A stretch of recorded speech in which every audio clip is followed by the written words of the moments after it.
دنیا میں کئی ماڈلز ہیں ٹریٹمنٹ کے. جو ماڈل یہ ہے یہ اپنی جگہ جس طرح ہم کام کرتے ہیں جس میں پہلا پڑاؤ بہت مشکل نظر آتا ہے اور فیملی والے سوچتے ہیں. آج مجھے ایک بڑی اچھی بات سننے کو ملی. ہمارے ایک پیشنٹ ہے حنزلہ کے بارے میں اس کے فیملی ممبرز نے بتایا کہ اس کی امی بیمار تھی اور ڈاکٹرز نے کہا تھا کہ اگر ہم ان کا آپریشن کریں گے، علاج کریں گے ان کا، تو ان کے بچنے کا چانس 1% ہے. تو فیملی ساری سوچ رہی تھی کہ 1% کی خاطر ہم کیا علاج کرائیں. تو جتنے دن ہماری امی زندہ ہمارے سامنے نظر آتی ہیں تو ہم ان کی پریزنس کو انجوائے کرتے ہیں. لیکن حنزلہ نے کہا کہ نہیں، اگر 1% چانس بھی ہے تو میری ماں کا علاج ہونا چاہیے. اور انہوں نے گھر کے ایک فرد کو کنونس کیا اور ڈاکٹرز کو کہا کہ آپ علاج کریں، جن سے ان کی والدہ کو ایک صحت ملی اور وہ آگے بڑھی. تو میں آپ کو بتاؤں کہ یہ جو پہلا بنڈل بلاک ہے کہ جب کوئی مریض کہتا ہے کہ جی میں نشہ چھڑنا ہی نہیں اور میں نے علاج میں جانا ہی نہیں، تو 99% گھر والے جو ہیں وہ کہتے ہیں اچھا پھر جدوں مننے گا پھر دیکھیں گے. 99% گھر والے اس آس میں بربادی کو دیکھتے رہتے ہیں، سہتے رہتے ہیں کہ کب وہ وقت آئے گا کہ یہ کہے گا کہ جی میرا علاج کراؤ. اور وہ 24 گھنٹے میں سے 23 گھنٹے جو ہے یہ سوچتا رہتا ہے کہ کب وہ وقت آئے گا کہ مجھے نشے کی اپنی نیکسٹ ڈوز ملے گی.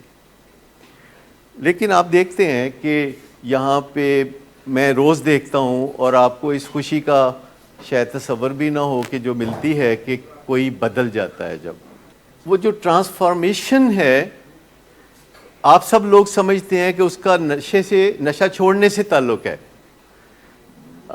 لیکن اس کا تعلق ایکچولی لائف سکل سے ہے جن کے بارے میں ہم بات کر رہے ہوتے ہیں، جس کے ہم بھی اسٹوڈنٹ ہیں. لائف سکل کے ہم بھی اسٹوڈنٹ ہیں اور لائف سکل کے اسٹوڈنٹس ہمارے پیشنٹ کے والدین کو بھی ہم بنا دیتے ہیں. انہوں نے کبھی سوچا بھی نہیں ہوتا کہ یہ جو ہم جا رہے ہیں ولنگ ویز تو یہ ہمیں دوبارہ سکول میں ڈال دیں گے. انہوں نے کبھی سوچا بھی نہیں ہوتا. وہ سمجھتے ہیں ہم تو مزے سے کاروبار کر رہے ہیں، ہم تو ٹھیک ٹھاک ہیں، ہمارا تو کوئی مسئلہ ہی نہیں ہے. لیکن پھر کچھ دن یہاں جب اس سٹیج سے وہ باتیں سنتے ہیں تو انہیں پتہ چلتا ہے کہ اصلی مزے سے وہ ابھی تک محروم ہیں.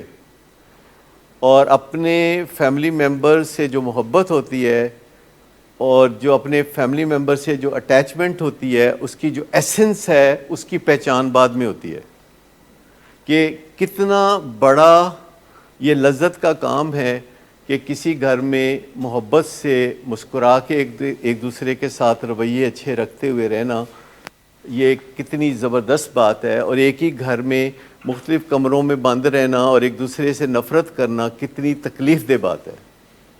تو فیملی ممبرز کو بھی بعض اوقات میں دیکھتا ہوں کہ وہ شروع میں تو ہمارے پریس کرنے سے، ہمارے پرسویٹ کرنے سے آتے ہیں یہ سیکھنے والے پروسیس میں، لیکن بعد میں وہ خود ہی آنا شروع کر دیتے ہیں. تو اصل چیز جو ہے جس پہ ہم کام کرتے ہیں وہ لائف سکلز ہے. کبھی شاید ہم نے کم ہی کہا ہو کہ یار نشہ نہ کریا کرو.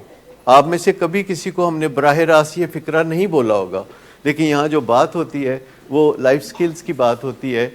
اور جب وہ لائف سکلز پیشنٹ سیکھتے ہیں اور فیملی ممبر سیکھتے ہیں تو وہ ایک دوسرے کے ساتھ جمع نہیں ہوتی، وہ ملٹیپلائی ہو جاتی ہیں.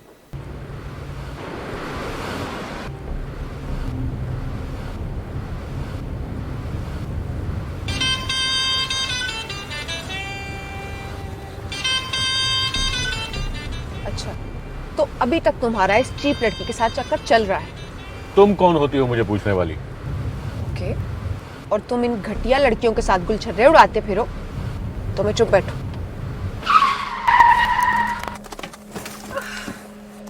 Get out.